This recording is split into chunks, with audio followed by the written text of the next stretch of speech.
Let's get this thing rocking and rolling. Welcome to the program, brought to you by the Texas Ford dealers. Ford is the best in Texas. Owner and GM of your Dallas Cowboys, Mr. Jerry Jones. Mr. Jerry Jones, first and foremost, great to have you on. I'm sure you slept like a baby last night. And, of course, my first question for you, sir, is, since you bought the Cowboys back in 1989, you've been a part of 37 of these Cowboy Thanksgiving Day games. Where did yesterday's rank for you? Well, I don't, being that it's this morning, I don't think there's ever been one to top it. And we've had some really momentous games out there on Thanksgiving Day, and we always are so, have got the game so built up. It's our Super Bowl for the year, really, because we get to do what we do with the Salvation Army on Thanksgiving Day, and we know we're going to be going to millions and millions of people. And so it's just a big part of what we do. I can't believe that we get the visibility that we get. I haven't heard the numbers, but we could break all records for a Thanksgiving Day, which is, other than the Super Bowl, the biggest game watched. So anyway, a lot of things going on out there, but boy, how proud I am of this team, how proud I am of the coach, head coach, coaches. It was just more than I could have imagined, really.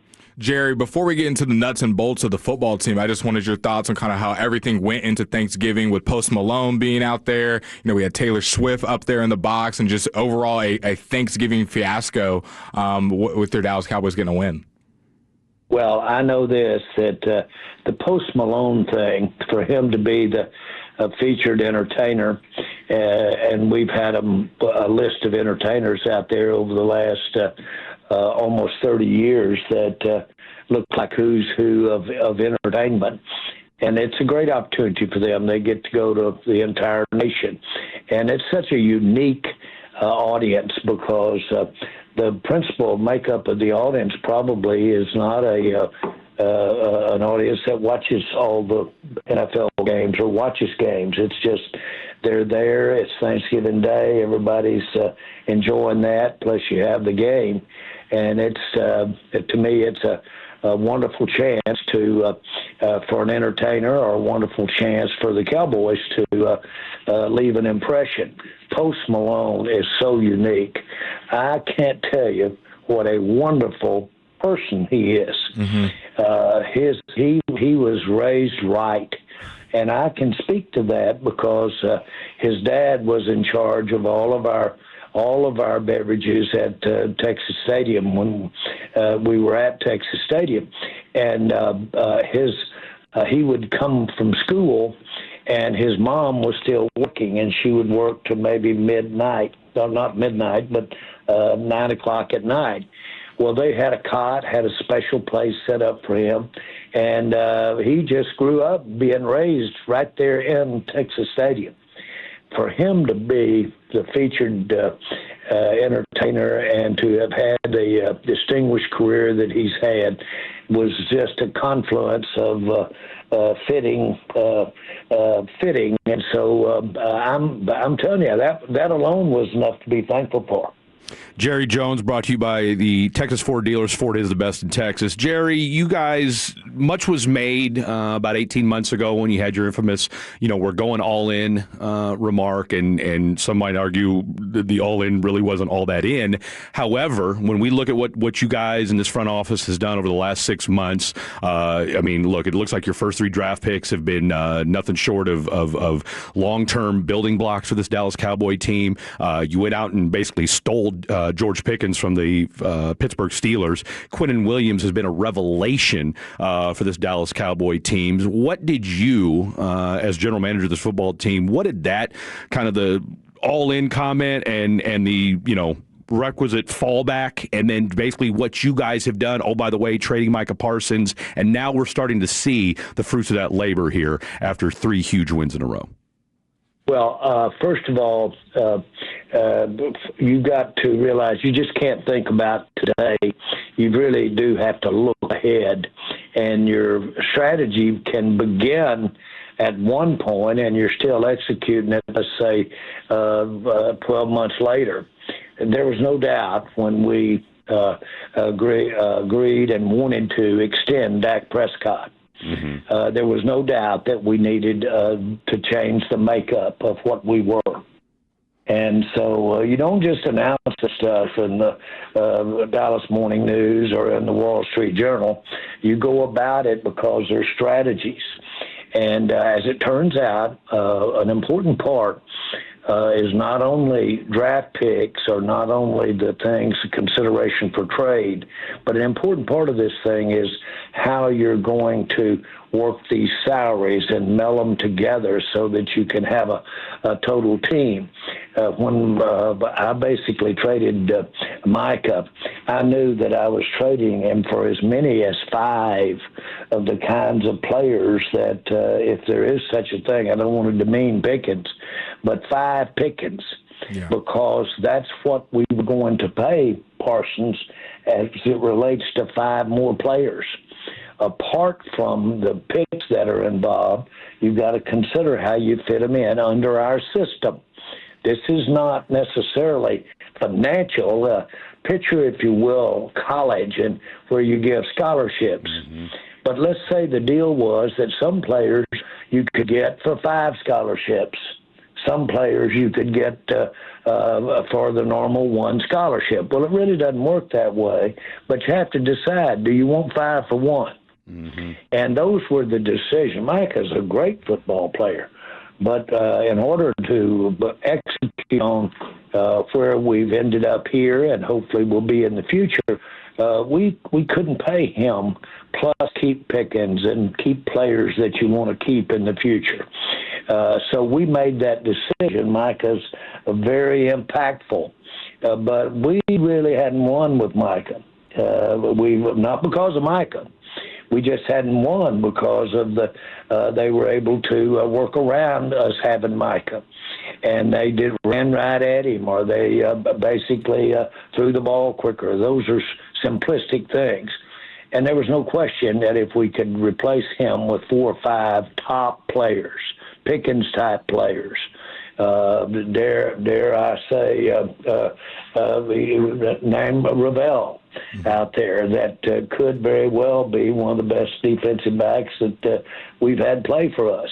And so those guys are going to take a part of the salary cap, and that was all in the thinking with Michael Parsons. I actually tried to trade for Williams. I tried to get the Jets in training camp, period. And I was going to I wanted a 1 and Parsons for Williams. A 1 and Parsons for Williams. I thought that much of Williams. And he's showing you what he can do for a defense. And so, you'd love to have Micah. And love to have several players around, but that's not the game. That's not the system. The NFL system is built so that everybody has a chance to put equal players out there. Jerry, what changed then? Because we played that audio because we got that audio later that came out of you talking to the I think it was somebody in New York when you talked about that. Was it just the Jets basically starting out horribly that changed their mind as far as why they didn't want to do that deal with you to start the season versus why they made that deal at the deadline? Yeah, and plus they didn't have the cap room to pay Micah. Ah, okay. Fair enough. Well, Jerry, when it comes to this part of the schedule, I think even the most diehard Dallas Cowboys fans saw that you had the Eagles and Chiefs in 4 days and then the Lions following. As if the Cowboys go 1-2, that's a blessing in itself because it's a very tough part of the schedule. You are now at 2-0 versus the last 2 Super Bowl champs and have the Lions next week. What is that confidence like for you? I know you're an uber confident person in your Dallas Cowboys, but in that locker room especially for this to be a playoff team. Well, you've asked the right question. Not what it is to Jerry, but what it is to those players. And I can tell you right now, that level of confidence, you can cut it with a knife. It's so thick in there. They are emboldened, and that is the way it goes.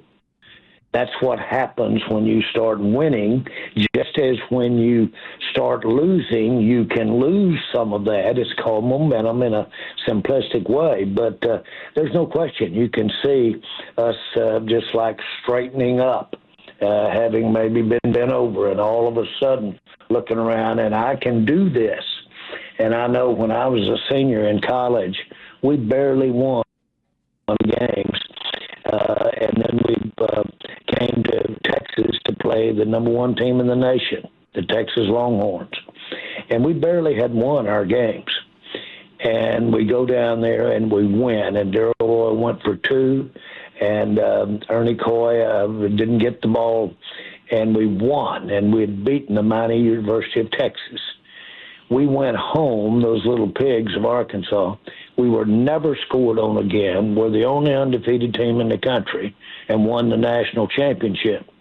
It really inspired me to be talking to you on the phone today. Having said all of that, it shows what the mentality, the mental aspect can happen when you get on a run and get to believing in yourself.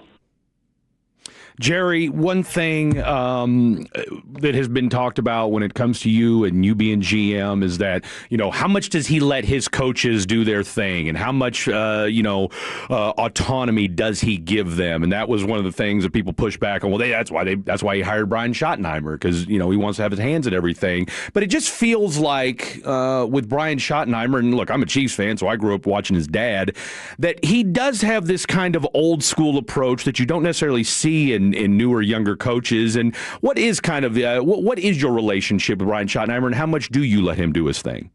He's outstanding with people. He's got inordinate people skills, frankly. Mm-hmm. And it doesn't surprise me. I knew his parents well, his mom as well.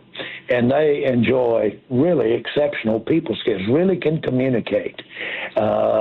He's 50 years old. Had been in the NFL for almost 30 years and sat around that kitchen table with his father, one of the greatest coaches of all time. Mm-hmm. All he has been around is NFL football. He passed on a head coaching opportunity when he was maybe 33, 34, and he regretted it. But here you have somebody that has all of this intellectual experience and knowledge, and he's been on 6 different coaching staffs in his career, plus grew up with one of the greatest. Now here you got somebody 50 years old that has never done it. I'm going to tell you, when you've never done it, when you're trying to prove something, when you're trying to show yourself and the world, that's a heck of an advantage. Don't ever forget it. The first time out trying to prove it.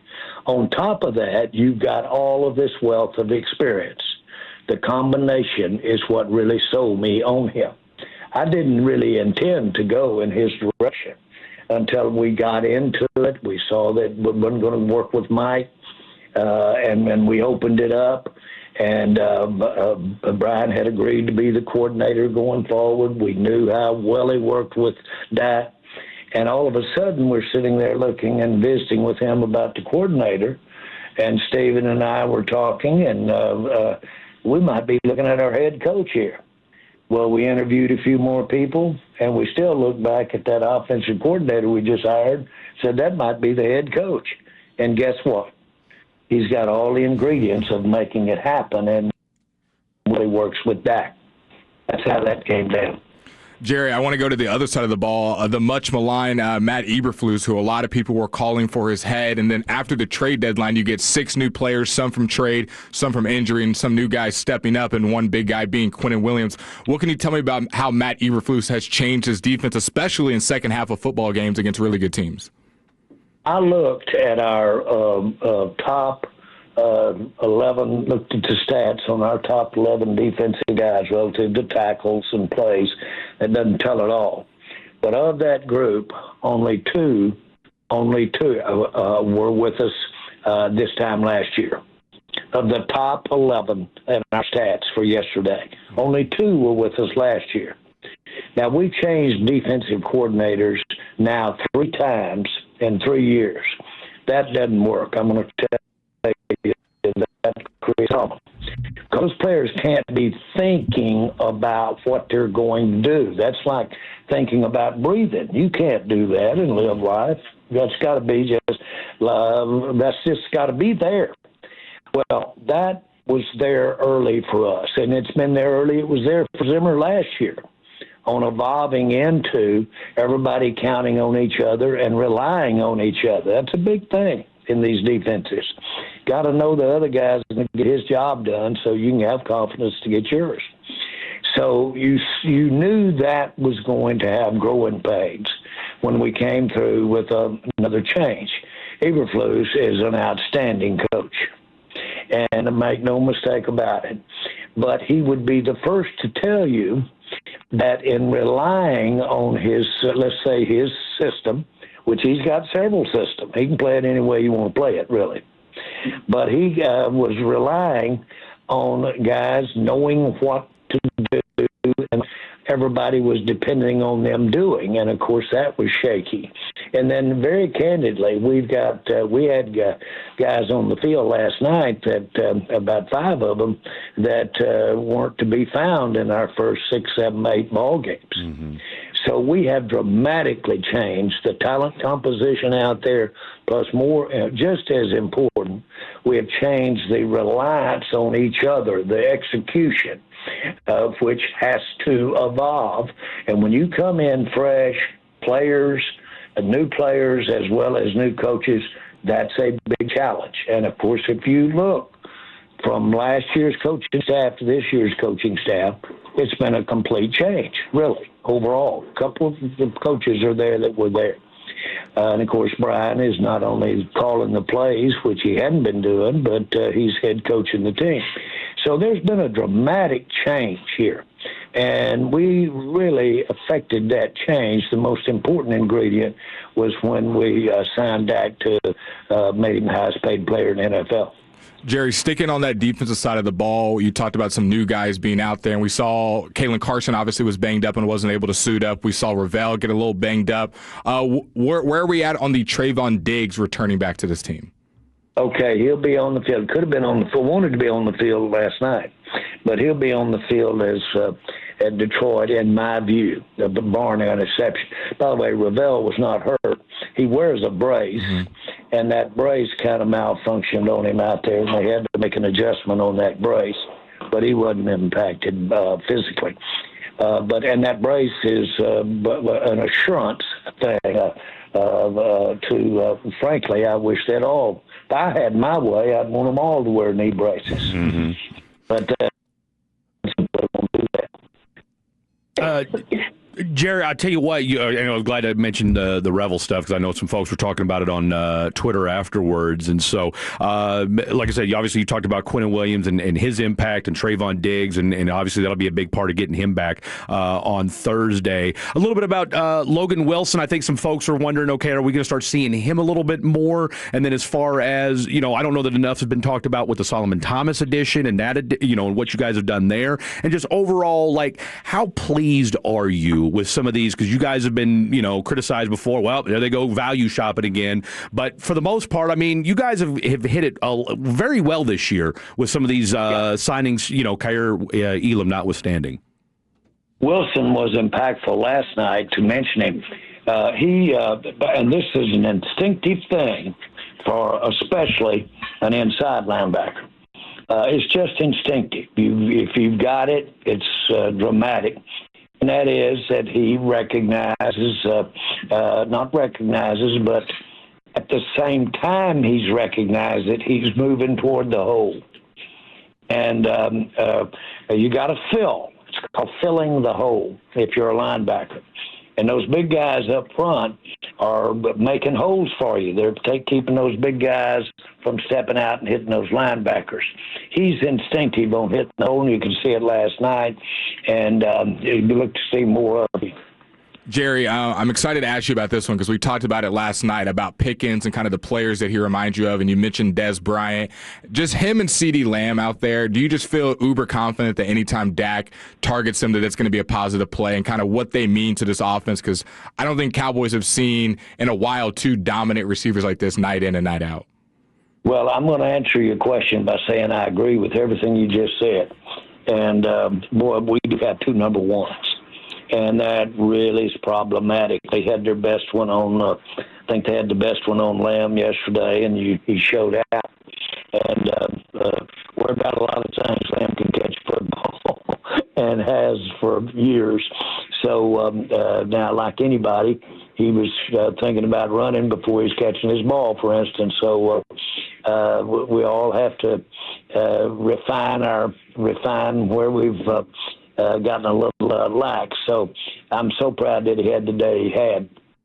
But obviously, Pickens is such a threat that it demands both of them being looked at. Well, hello, what ends up happening? Some other players get in the middle of it. Our tight ends get in the middle of it. Our slot receiver gets Turpin comes in big. And let me say this while I'm talking about Turpin. That fumble recovery is as big a play that was huge as I've seen in years a player made. And I'm telling you, everything about Turpin was shown up in that. He has the courage of a lion. I've never seen more courage. And, boy, he will go up in there, as we all know. But it was almost like breathing. He just instantaneously went to recover the football, and all the motion, had the quickness to get in there. It was one of the biggest plays I've seen us have. Jerry, I'm dying to ask you this, and this is kind of a non-football question, but I've spent 10 years in the midstream oil and gas sector, so I've always been wanting to pick your brain about this. And you know, you kind of like caught a little flack a few weeks ago when you said, look, I should be working on this defense, but I got a $100 billion deal I'm trying to get done here. What are the similarities for the folks that have never been in oil and gas? They know Jerry Jones is ubiquitous with oil and gas, but what are the similarities between the oil and gas business and running a football team? And how much, and this is something that when I was watching y'all's Netflix special, the fact that back in the late 60s, you wrote that piece about the business of sports. How much of that do you still use today? Well, it's just permeates almost every conversation. Mm-hmm. And between the two, it has familiarity. I thought when I bought the Cowboys, I decided right there to change my life in that I bought an occupation, running the Cowboys, being involved in sport. Frankly, had I not had the greed or just whatever you want to call it, to do more financially than coaches had done, I would have been a coach. I love it. And loved it. But I hope that everyone listening realized that it would take a fool to do either of the two things without some great input from some very smart people. And you have to listen to the people that you're around and others that you aren't around. So I accumulate opinions, accumulate information, and try to go to the people that seem to be the most qualified for that at that time.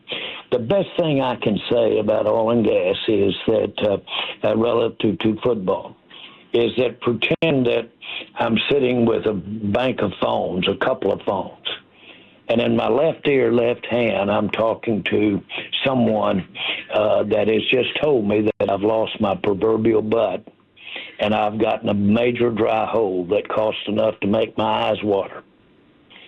On the other hand, I've clicked down and I've had on hold someone that I'm talking to about going in a new prospect with me. And I'm trying to sell them on joining me to drill that new well.